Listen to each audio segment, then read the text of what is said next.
too, right? Really extravagant guitar player. Him and Marty Freeman, they had a band called Cacophony. I have no idea what Cacophony means, but yeah, that was the name of the band, and they were basically the Shredder guys, right? And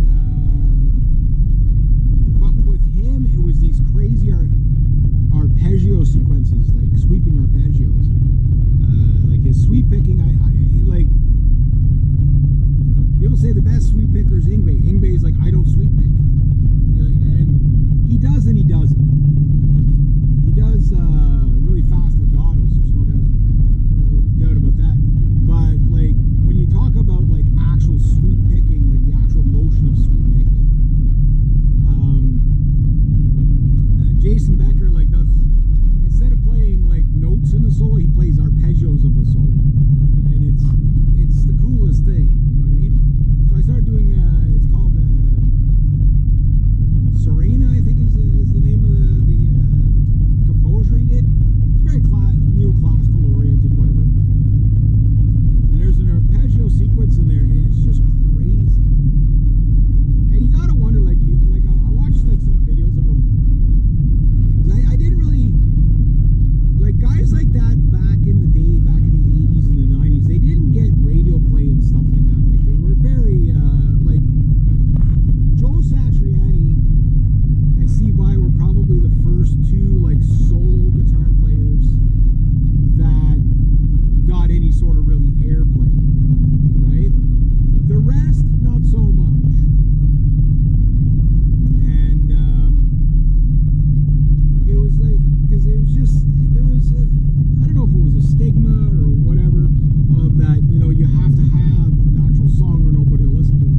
But radios, like top 40 radios channels were kind of funny, like metal, you know, like metal was really hard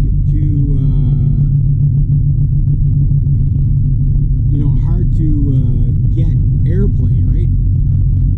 Hard rock was somewhere in the middle, and soft rock and pop dance music, no problem, right? But like everything else was kind of a no-go, you know what I mean? Oh, it's really wet here. I think my plan really backfired because I think it's worse. Well, I'll hold out here for a bit, and if it stops raining, maybe I'll cut the grass here. But anyway,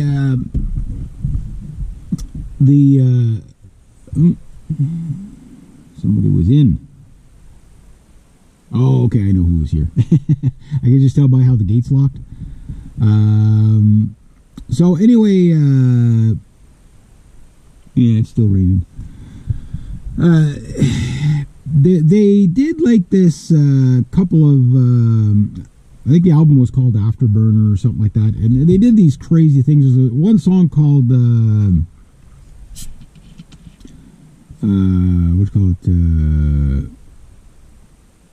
what's it called?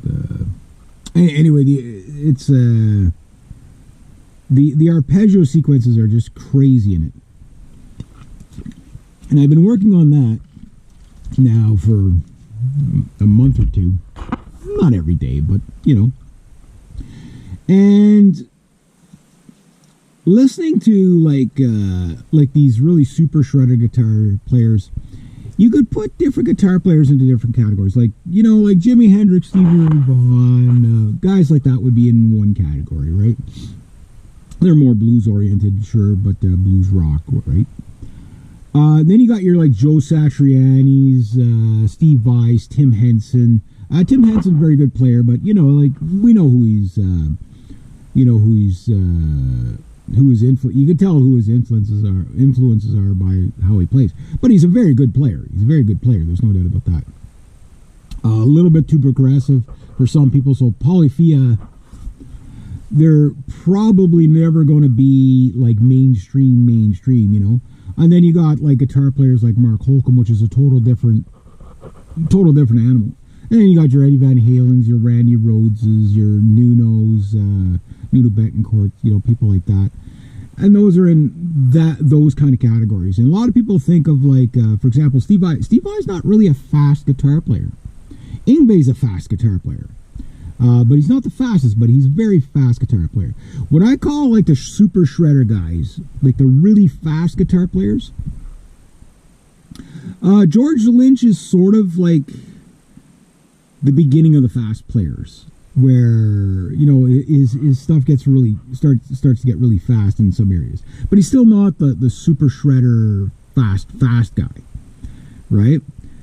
You get to Yngwie. Yngwie's fast. Like, he's very fast. He's faster than Steve Vai. He's fast. Like, his stuff is just faster.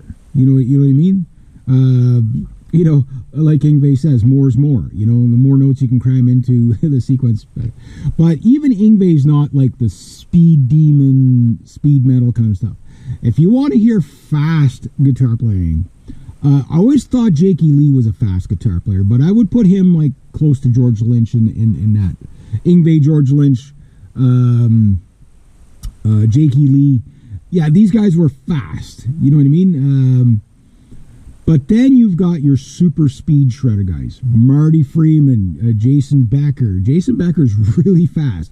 When you listen to those arpeggios, when you start playing them, I can't even play them at half his speed and cleanly. So when you hear those really clean arpeggios, now mind you, he probably does 100 takes and punches in 1,000,000 times to get it perfect. To make it sound so grandiose, right? But those guys are very fast players. Then you get the king dogs of speed, and that's Paul Gilbert, older Paul Gilbert.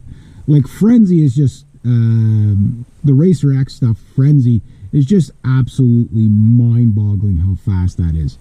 How Paul Gilbert can even still play guitar, like how he hasn't damaged his hands, is just it's an enigma, right? But yeah, listen to something like Frenzy, and it's like, but Paul Gilbert's the shredder fast. With Jason Becker, it's these arpeggios. Nobody can, there's kids now that's where they're starting. You're seeing 12-year-olds playing Jason Becker stuff. It's incredible. But the learning tools now, it's like anything you want to learn is pretty much on YouTube or whatever. It's just the only problem with that is that you got to learn what you're learning. That's a whole video on itself. But it gets really interesting because then you get guys like Michelangelo Beto, really extremely fast. And then Chris Impatelli, however you say his name. I was listening to his stuff last night. His stuff's really good. His stuff is really good. I've always liked him, but he's always been one of those obscure guitar players that, again, they never really got radio play and stuff like that. They were speed metal, right? They were speed metal, but they were really, really, really, really good. And Chris Impatelli, I was listening to him on the Guitar Max channel, part of the interview there, and he said something interesting, where some of the phases he goes through, where he goes, there's times where everybody's like, wow, you're really, really, really good, and there's other times where you really, really suck. And he goes, it's all a process, right? And it's kind of like for myself, when I play, sometimes I'm really, really, really good. And then other times, it's just like everything I do is a disaster. Just a disaster. Could have done it so much better, but he didn't. It was a disaster. And it's true. You do go through these phases where it seems like there's nothing you can't play, and then there's phases where you just can't play anything.